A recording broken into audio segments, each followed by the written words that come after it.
Hello, everybody, and welcome to the latest episode of the Royal Blue Podcast. I'm your host, Conor O'Neill, joined today by Gavin Buckland and Chris Beesley as we look back on Everton's 4-0 Premier League defeat to Aston Villa at Villa Park on Sunday afternoon. It was a difficult afternoon for Sean Dyche and his side as they slumped to a second consecutive Premier League defeat for the new season. Chris, we'll get right into it. You were at Villa Park on Sunday for the ECHO alongside Joe Thomas.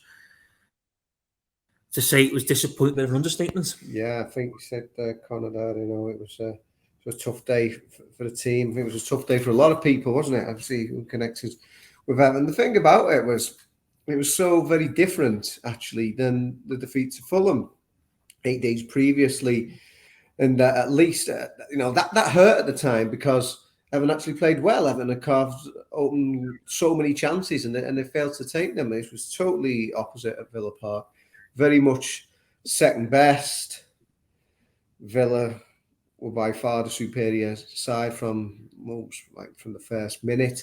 Everything that could go wrong did seem to go wrong, and then they were compounded by a series of individual errors and self-inflicted wounds as well. So, terrible day for everyone concerned, really. And obviously, just got to hope those injured players, Dominic Calvert-Lewin and Alex Iwobi, are back in the side, are back available for selection as soon as possible. Obviously, we're going to that Calvert-Lewin's long-awaited comeback. But yeah, an absolutely rotten afternoon, a very sobering one for Evertonians as well after the struggles of last season. There's hope that at least get off to a decent start this season, and it's not happened. The Blues currently rock bottom of the table. Gav, new season, new hope, new optimism. I think we all left Goodison Park last week a little bit disappointed, but upbeat, I think, after what we'd seen, certainly in the first half in terms of how Everton played. But unfortunately for everyone connected to Everton, this was history repeating itself as Everton's away day struggles and away day woes continued. Yeah. I mean, and the thing is, we'd ended last season decent on our travels, hadn't we? I think it was one defeat in 7 matches, wasn't it? We scored, 12 goals. Me and Matt Jones give a kiss of death for this because we both praised the away record of Sean Dyche last season. So maybe on Friday we give this the kiss of death before we even anyone on the team bus, should we say? Yeah. But you're watching the game and you the end of the game, it just felt like we've been here before so many times over the last 2 or 3 years. Not necessarily with Dyche, but certainly with Benitez and certainly with Lampard on occasions. And I get what Chris is saying about the optimism that we got beat at home to Fulham. The optimism, there was some of that, but you've only got to see Fulham's results on Saturday to realise there's probably a bit of a gap between Fulham and Aston Villa, and you're playing Villa at home and they're coming on the back of a defeat. So that played into it to me, and it was a performance that bordered on the appalling, didn't it? Really, I think that's the only way of summing it up. Notwithstanding a couple of unlucky injuries, but I just thought we were pretty much dreadful, and luckily for us, it wasn't more than 4. Which I think if Villa had turned the heat up in the second half, it could have easily been a lot more of a horror story than what it eventually was. Gav, I'll stick with you because I spoke to Michael Ball this morning for his ECHO column, and he was, saying that one of the things that really alarmed him and has left alarm bells ringing is that he said Aston Villa didn't have to play that well to score 4 against Everton to beat them quite comfortably. And he said, second week of the season, and we're sitting here saying it was, promising that we only concede, we were lucky to get away with a 4-0, and they didn't have to play that well.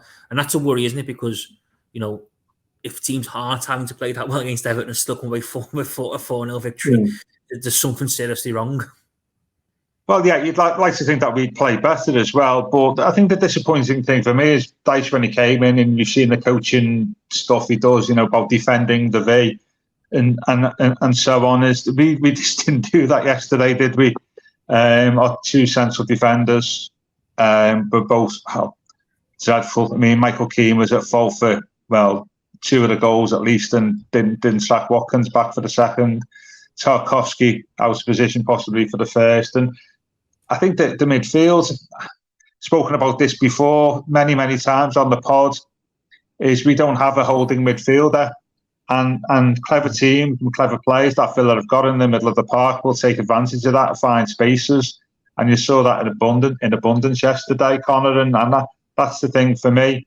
I'll take from that is we were found out because we haven't got a number 6 as much as we might bemoan the central defenders, and neither Onana and Garnagay are a 6. In the way I always say this, don't I, that Fabian Delph was a 6. He knew how to sniff out danger and take up the right positions, and when he picked up the ball from the central defenders, he could play on a half turn. We've got nobody like that at all.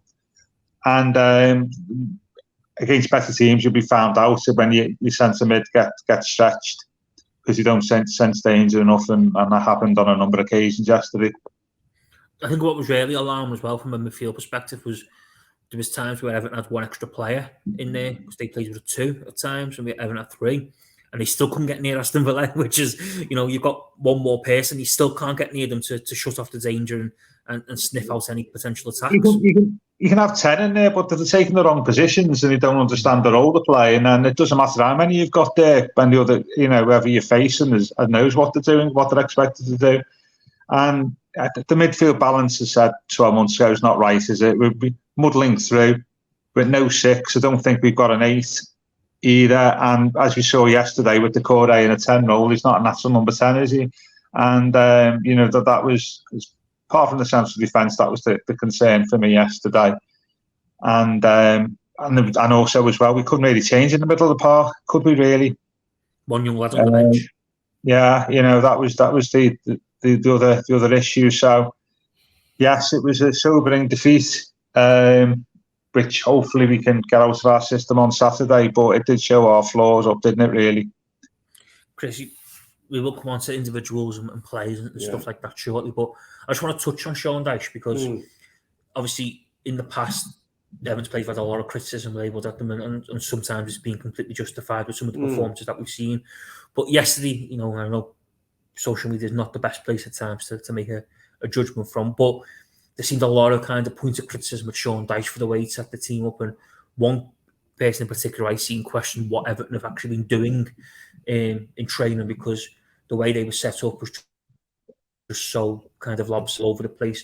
Are you surprised at how bad Everton were shape-wise and how poor they defended? Because under Sean Dyche, we had this assumption that Everton might not be great to watch from an attacking point of view, and obviously the lack of forwards options in the final third played a part in that, but defensively, they look so vulnerable, and it's something that you thought that he would address, and Everton, certainly this season after a full pre-season, will be much more solid defensively. Even last week, Fulham, didn't have a lot of chances, but they had 3 chances in which Pickford makes a great save. They hit the post and score, so they are vulnerable defensively. Like you say, as Priest did on me analysis, is the one thing that you expect for a Sean Dyche team. You won't have a soft centre,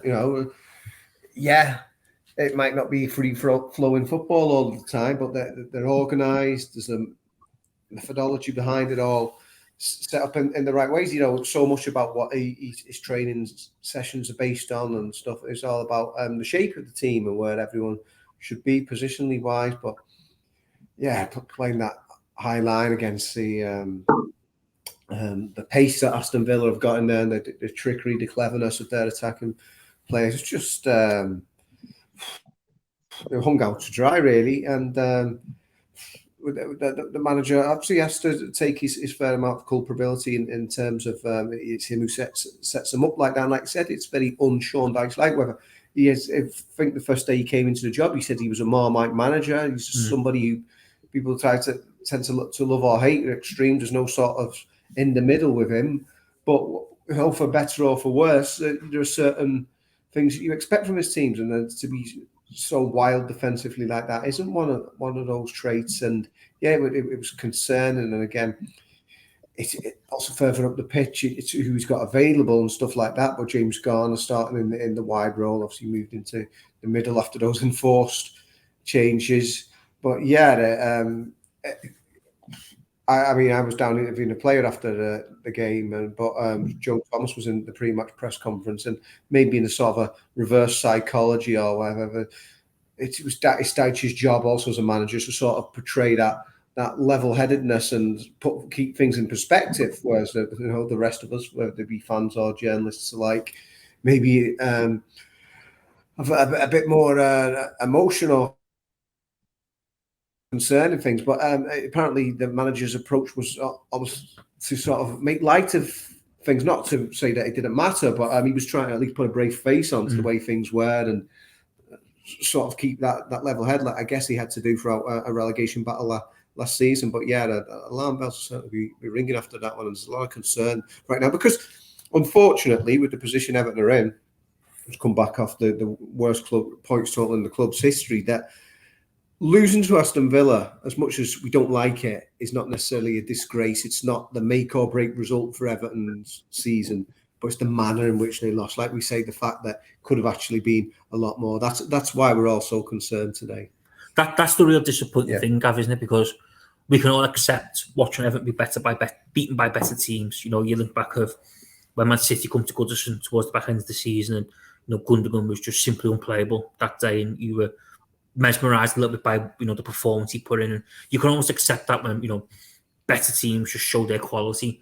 But on Sunday, there seems to be a real lack of heart, desire, and almost application in how Everton, present themselves. And that's what really hurts, isn't it? Because they should be the bare minimum principles like you see week in, week out, no matter who you're up against or who you're playing. Yeah, lack of leadership, isn't it, as well? Kind of thinking for the fourth goal, I've watched it a couple of times. Why does Ashley Young have to throw the ball that far? Well, why is he putting it back into play as well? Is the other thing, Yeah, but nobody wants the ball there, do they? Yeah. Nobody's showing for the ball for him. What wants to get near to him to get the ball? They're all hiding, and that was something that I took from that. But yeah, you'd expect first away game of the season. You'd expect more, wouldn't you, in terms of heart and desire and organisation than what you saw yesterday, and that's the worrying thing.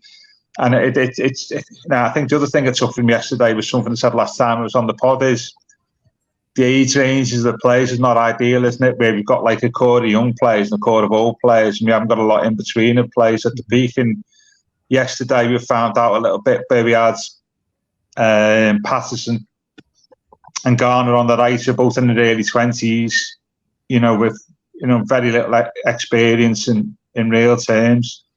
Then you've got on the other flank got Ashley Young, who's 38. You've got a central midfield. One is what's Garner again out 34, something like 35, is it something like that? And Arna's 22. There's, you've got two 30-odd-year-old centre halves. There's not natural ages and for partnerships there, is there? And working together. And you've got a very inexperienced right flank of which one of the players not playing his best role. And, the better teams will just take advantage of that. And Patterson was poor yesterday, his passing especially. But in some respects, he was hung out to dry because of the way the team was set up. And, and ultimately, some of that is tactics, but some of that, as much as I say that, is the lack of application from the players and the lack of fighting desire and lack of morale, I think, to be honest with you. And that's the worrying thing. And 2 games into the season, we're bottom of the table, which speaks volumes, really, doesn't it?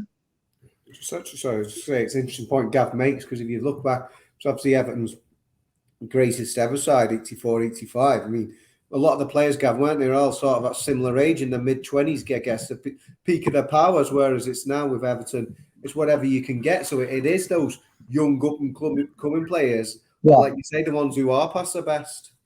Yeah, because they're the ones who command the cheapest fees. Yeah. Younger players, probably the smaller wages, so you force down them 2 lines of recruitment. The example, I'm not sure whether you heard the last time spoke about this. The example, I would say, Moyes' team in the late 2000s. Mm-hmm. Have a look at, so say his team 2007, 8. Have a look at the date of birth of all them players. They're all born 1981, 1982, 1983. So they're all like 25, 26, 27. That's ideal. That's one of the reasons why Moyes' methods worked. He knew how to balance that age within the team and get players together who were at the peak. But because the way we have to recruit, buying older players for whose value is gone, and buy younger players where you're buying potential, we've now got but you never know. Got like a, if you was to put it in graphical terms, it'd be like a U shape, wouldn't it? If you did it against stages, where you'd want the classic bell curve where all the players are in the middle. Yeah. We've got the reverse where we've got a load of players at the start and a load of players at the end. And you'll get that causes you problems because, said before, older players. I remember Jamie Carragher saying this. Older players, they say about giving help and assistance to younger players. So that doesn't happen. When you reach 30, 31, the only thing you're interested in is looking after yourself and keeping yourself fit and keeping your form. And you're seeing evidence of that, aren't you, at Everton, I believe. Well, that thing with the throw-in, that's what was so bad about it. I was saying to Connor before, with Ashley Young comes in, the oldest outfield debutant in Everton's history last weekend, 38 years of age. Of course, despite him being ultra fit for his age, and that's why he's still playing in the Premier League at that advanced age, you can't expect him to be chucking his guts out, going up and down the wing for 90 minutes. That's not what you expect him. What you do expect from him was to have football intelligence and have that nous to make the correct decisions. That was like a rookie mistake, the way that throw-in went in. Yeah. It's not. Who's the fella that swam there years ago? Was it Dave Chandler, the long throw? Yeah. He could throw the ball half the length of the pitch, couldn't he, from a throw-in? He's not him, isn't he? And I just thought it was, that just leads to this disconnection between players and stuff when you've not got players who are of the same age. I'm always been quite big on that. I think you saw evidence of that where we had inexperience in certain areas of the pitch and, inexperience in centre mid combined with somebody who's past the best as a player is a very, very, very, very worrying combination for me. So, it shows up the flaws in the squad and the way we've had to recruit, really. And we all know why that is. We don't need to get in that conversation because we've been down that wormhole before many, many times. But, it was sobering, wasn't it? Chris, one of your jobs when you go to the games with the ECHO is to rate the players. Yeah. Your player ratings. I must admit, I don't think I've seen a lower set of scores for a long time than what we saw yesterday. Two players in particular stuck out, unfortunately, for all the wrong reasons. And James Tarkowski got 3 and Michael Keane got a 2. Yeah. Tarkowski was uncharacteristically, I think, all over the place. Yeah. But Michael Keane, unfortunately, endured an afternoon to forget. Yeah. Well, they both enjoyed afternoons together, if we're being honest. I like Michael Keane. I know a lot of Evertonians have been very scrutinised for Michael Keane and almost making decisions before. Obviously, at the start of the season, it became apparent that Keane Tarkowski was going to be the manager's first choice centre-back partnership. And I wouldn't say it's a majority, but certainly a significant minority of Evertonians were calling for Jared Branthwaite to be getting a chance. And I'm sure that will only amplify now over the days ahead because of what happened at Villa Park. And that's only natural. But what we've got to remember is that funds are very tight at Goodison Park at the moment.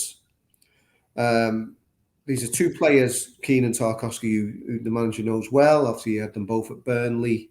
They didn't play too often together at Burnley, but they did do. And then obviously Keane was sold for 25 million to Everton in 2017. And then Tarkowski eventually came in a free transfer last summer. So two players Dyche knows well. They're both 30 years of age. And they've both played, I think, about over 230 Premier League games each. Now, you might say Michael Keane's made his fair share of mistakes during that time, the ups and downs he's had. And now it's his 7th season with Everton. And maybe some, his detractors will say, well, he's had plenty of time to sort of prove himself and maybe hasn't been the player we all hoped he would be. But Jared Branthwaite might well prove to be better than one, if not both of them. But at this moment in time, he's only played 10 Premier League matches. So I know he enjoyed a fruitful season on loan at PSV last season. That was very different. But you can understand the manager's logical thinking of saying, this is my starting centre-back partnership. It's where we'll at least start the season with, not necessarily end. I mean, we had plenty of chopping and changing, didn't we, towards the end of last season in that area. So there's a methodology towards it. There's a logical reason behind it. And also Dyche would probably back himself to think, well, a full season, pre-season under the belt, Keane will be a better player, because for the first time in his time at Everton, he wasn't playing regularly last season until Dyche came in. But yeah, it was a really tough afternoon. Like I said, individual errors. The pair of them, the first goal, they allowed McGinn to get between them both, so they probably both got question marks. I mean, there was a catalogue of errors for that, to be fair, wasn't there? There was a Ashley Young down his flank as well, so yeah, there's plenty could have the finger pointing at them for that one. Second one, again, ball comes in. Obviously, Pickford's wild, but he's been exposed. And then the third and fourth, like we've already spoken about Ashley Young's throwing technique, but yeah, Keane just almost waves the Villa lad through. They'd only just come onto the pitch, hadn't he, for his first start for the club. So yeah, tough afternoon, I suppose. The only thing is that you can say that Michael Keane's had to battle back from this. In the past, there have been those ups and downs, and there was those big moments where he's been scrutinised, and there have been the mistakes. But yeah, it's a tough afternoon. There's one thing about Michael Keane as well. He is a good lad. He's a model professional. You know, he's not going to shrink away from this, and he'll know. You know, he's an honest lad. He'll know that that wasn't his day. And the same for like James Tarkowski as well. He's usually Mr. Dependable, but yeah, that's a concerning that that neither of them were on their mettle yesterday. Gav, do you almost think now though we're at the point where it's only be 2 weeks into the season, but looking ahead to Wolves on Saturday, Sean Dyche almost has to take Michael Keane off the firing line like he did last season, because the calls and the voice of concern around Michael Keane, what some Everton fans have long had, are only going to grow after what we witnessed at Villa Park on Sunday. And for the sake of everyone, and more important for the sake of Keane, to give Jared Brownthwaite, Ben Godfrey, or even Mason Holloway a chance to and just take him off the firing line. Yeah, possibly. Though fans shouldn't pick a team or influence a manager's decision. They did last season, though, a little bit with Mina. Yeah, I was going to say he did take him out 4 games from now, but he had Yerry Mina then, didn't he? And the mystery was why Mina had been on the bench that long, as we said, didn't he? He was the best centre half of the club. All the pressure that Gav was putting on him on the Royal Blue podcast. Yeah. I wish, yeah. But I think, I get that. I think Branthwaite's improving. You'd think we had Kevin Ratcliffe had been playing in Holland, wouldn't you, last season, the way Branthwaite's been picked up. And I know there's interest from elsewhere, so you can't ignore that. So he's obviously highly rated, and possibly, there's an interesting stat that I don't know who said this, that apparently you were talking about, I think indirectly, I think you may have been talking about this, Connor, the other week about overseas players and so on coming over here. And apparently a striker in the Premier League is a stone heavier on average than a striker in Holland. All right. You're defending against a different type of player than you are in Holland, because they tend to be quite lightweight, mobile, good ball players, and we know that in the Premier League we tend to have bigger strikers. So it will be interesting for me to see Branthwaite when he gets into the team, which is inevitable, because he's not had a lot of experience in the Premier League, how that change affects him. Where you're marking a more physically robust, probably more experienced striker than what you would have been in Holland, and so that's something for him to. That's a challenge for him. But in answer to your question, I suspect that Branthwaite will play hopefully on Saturday, because Keane was just, as I say, it was a fault of the second goal, wasn't he? That was terrible decision made by Pickford. But Keane had lost Watkins, didn't he? He just let him standing behind him on the 6-yard box. And then he was, I don't know what he was doing for the second and third goals. So on the back of that, you got to say, listen, Michael, I can't justify it in the team. And I'd probably play Branthwaite, to be fair. Is it now or never for Branthwaite, Chris? Because obviously we've spent all summer talking about him, and I hold my hands up. I was one who thought that he should have been given the chance to start the season, but Tarkowski, just to see something fresh and something different. Because we've seen Michael Keane and Tarkowski play together last season. But is it now a case of because if he can't get a game after this, what we saw at the weekend under Michael Keane, it kind of feels like, well, is he ever going to get his chance? Or what's it going to take for him to get the chance? Because there's been a long debate about this all summer, and now it kind of feels like Sean Dyche got the perfect almost excuse stroke evidence to change things up at the back. But if it's not Branthwaite who's chosen, is it? Is he? Well, I don't think it's necessarily now or never for Branthwaite, because he might wait until the Carabao Cup tie at Doncaster the following midweek. But what we've got to remember is you can't really call them 6 pointers in August, can you? But this is probably as big as an August fixture you're going to get. I like the way Everton. I mean, we've got to give Everton some sort of credit here. They are rewriting football history, aren't they? Because we are going into 6 points in August and probably a 6 points in the first week of September as well, when Everton visit Bramall Lane on. Go on, Gav, some tenterhooks here. The 2nd of September. I would dispute that. I think there's an early one than this. I was sure about this yesterday when we went to Crystal Palace on the second day of the 2004-5 season. Oh, of course. After the 4-1 defeat at Arsenal. 4-1 defeat at Arsenal, and Palace were favourites to go down, I think, and we'd had that horrible pre-season and stuff, and we'd finished the previous season dreadfully.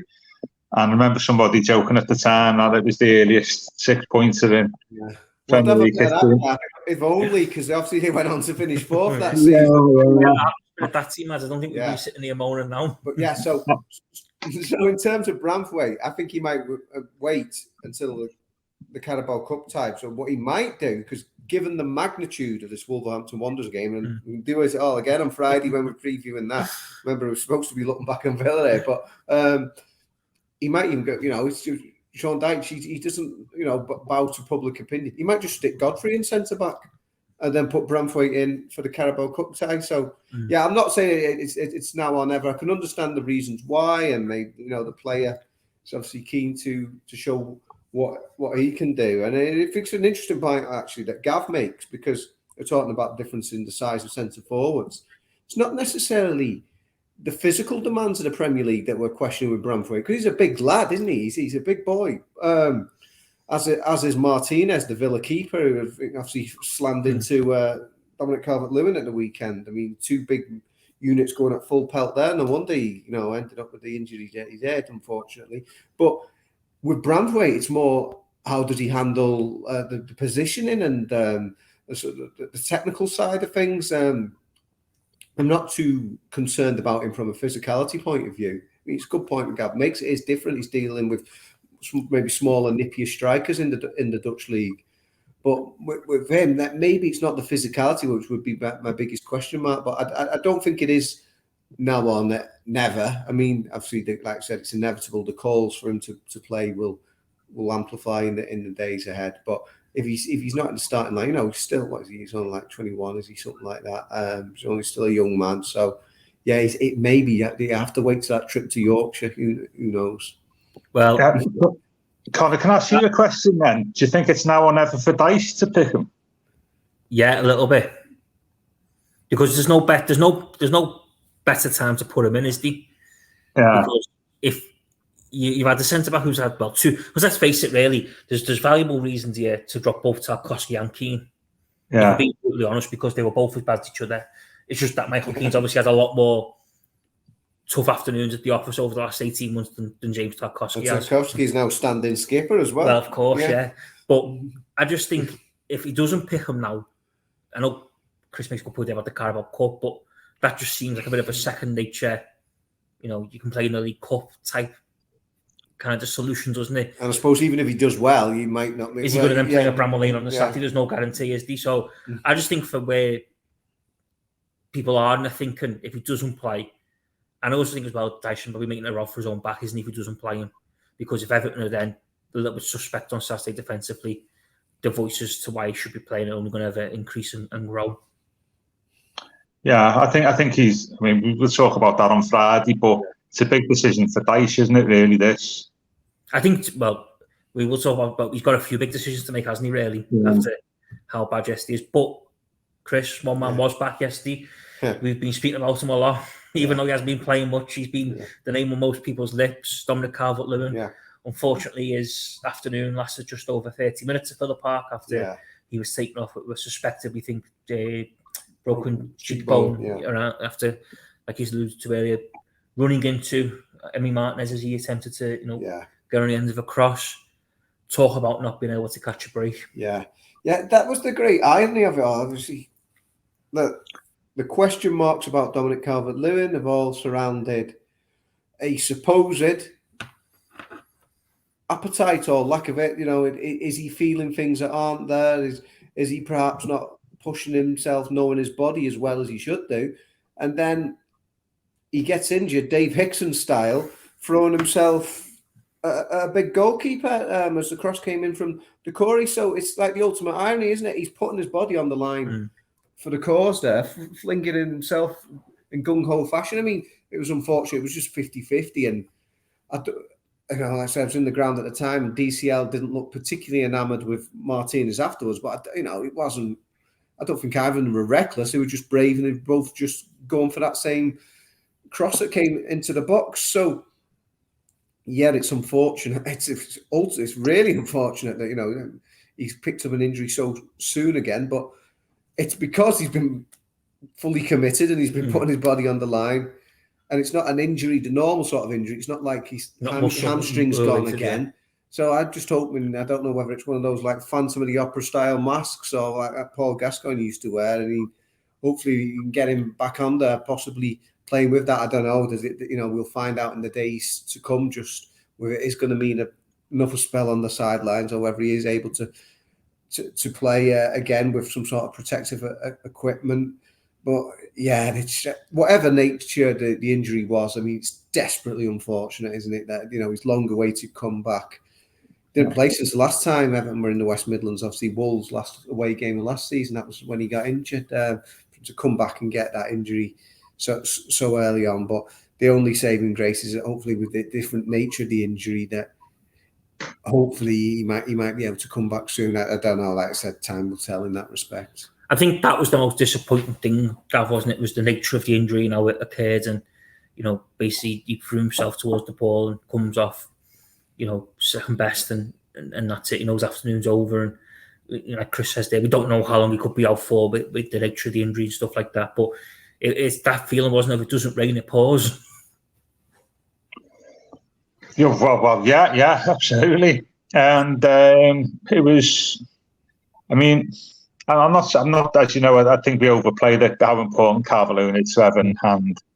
But he is obviously an important part of our first team, and to lose him that earlier on when he's just come back, I think it's had full luck, isn't it? Really, it's not great. You might possibly question whether he's actually the challenge should have gone in for, but I don't know. But yeah, it's not great for the player, and it's not great for us because we're going to reopen the old striker. The old striker position, aren't we, really? Because we ended up having to switch loads of things around, didn't we, by the start of the second half as a consequence? And disrupted like the nick of the whole team, didn't it? Essentially, in the end, it's just I mean, the only thing I'd say is I think one of the few shining lights, I thought Danjuma did quite well in the circumstances when he came on. Sometimes it's difficult, isn't it, when you're a sub and you think you're going to get 20 minutes, you end up coming on after, I don't know what it was, 30 minutes, was it? I don't know. So I thought give him a longer than expected opportunity to get some game time, and I thought he was okay. He was probably, dare I say, our best player or thereabouts, against a very low bar, obviously. But Calvert-Lewin, had full luck that, to be honest with you. And you've got to wish him a speedy recovery. Was there any concussion involved? Was there with Calvert-Lewin? No, it wasn't concussion. It was only once the swelling got so bad it was affecting his vision. He just had to obviously go straight off. But so he's going to be. We'll just have to wait and see. But when you talk about psychology, Chris, about players, that doesn't help, does it? No, quite. Yeah. Like I said, he that's what he was silencing those doubters in that respect, wasn't he? I mean, like I said, perhaps he didn't need to go for that challenge, and if it had been somebody else, maybe they wouldn't have done. Maybe was he too eager? Was he too keen to sort of silence those doubters and show, I know, I'll fling myself into this one? But yeah. So sometimes that goes by your experience of being a striker, doesn't it? Because DCL is like a sort of converted striker, hasn't he? He's played, what was he famously, right wing back by Koeman and played on the right wing. So he's not really a natural striker.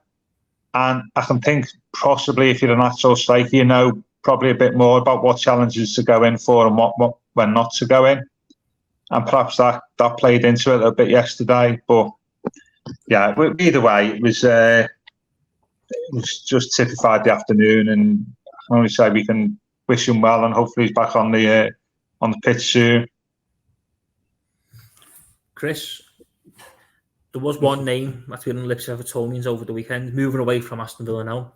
Che Adams. Everton had a bid rejected for Southampton forward over the weekend. There's reports that Everton are still working hard to get a deal done for the Scotland international. Obviously, both of you lads were on Friday's pod when we discussed this. So, what are your thoughts on Che Adams? I think given the market Everton are operating, and he does seem an obvious solution. He seems a proven option, because it's finding that balance, isn't it, between got a young lad there. They've obviously spent the only amount of money they've spent this summer in Yusuf Chamiti, but then Dyche is saying he's not ready. He's no sort of expectations at all on him at this stage, despite paying the. He made the trip, but was in the squad, wasn't he? On Sunday. Yeah. So you've got him, got Neil Mopey, who's proven, but has 1 goal in 30 now, 1 in 31 actually after yesterday. Dominic Calvert-Lewin, who's obviously the first choice, but has played fewer than half the matches in the last 2 seasons. Went off again early there. Then Danjuma, who Gav said was actually the best of a bad bunch, but is he more of a winger? He can play centre forward, but probably better coming in off the wing. So you've somehow got to find somebody, you need an extra body in there, but can sort of bridge the gap between all those different options. But no open checkbook, by the way. So no big money. You can't really guarantee somebody a regular spot, unless, unfortunately, DCL's got another prolonged period on the sidelines, and you're trying to find somebody to somehow bridge the gap between all these disparate parts. So, given those circumstances, he's probably about as good as you're going to get. And there's, I think Joe has said he thinks it makes a lot of sense, and I can see where he's coming from. That one, he's not prolific, but he can do a job in those areas. And actually did catch up bizarrely. I was flicking through on the early game Saturday, and I just saw a bit the Plymouth Argyle Southampton, and there was one actually when he just wasn't like DCL and Martinez as such, but he just sort of threw himself at the Plymouth keeper, and who dropped it and the ball in the net. It was disallowed. But I was thinking, no, he's something about him here. He put himself about. Obviously, he's pacey. His positioning's decent. Knows what he's doing in that respect. So, given the circumstances where Everton are coming from, you can see why this sort of deal would be attractive to him. Is it one that makes sense for you, Gav? Yeah, all day long. Very few, players out there. I think when we talk about. That's a new term and name, isn't it? In terms of players now, profile. Yeah, that's the right profile. It's a stats-driven thing, that, isn't it? Profile, and you get all the graphs of comparing them, and you get them matches, don't you? Like it's like not that I go on dating websites, but you know what I mean.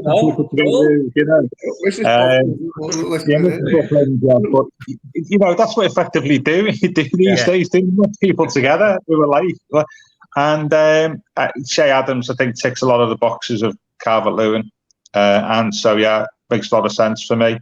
He's played in the Premier League. He's not going to be prolific, but I think it's just as important for us, as people say, that it's somebody who can fit into our Dyche style of play, really. So, not a problem with Che Adams. If we can get it done Everton as well, they'll make a nice after missing out on Mark Walters all those years ago. Okay. How about that? Yeah. Mark Walters. Nearly came here in '87 from Rangers. It was. I didn't know that till I found out last week. I think he'd be the first person we've had with Everton in the name. I think Brazilian Everton was linked, wasn't he? And he never came. Yeah. But he's leaf now, isn't he? I'll fully approve of Che Adams, if only to fill that gap that we've got up front between Chimiti and Calvert-Lewin in terms of experience and age and stuff. Yeah, not a problem for me. Right, gents, I think we will leave things there. I think we've chewed the fat enough over all things Everton and Aston Villa. We will be back, of course, on Friday afternoon to look back on Sean Dyche's pre-Wolverhampton Wanderers press conference.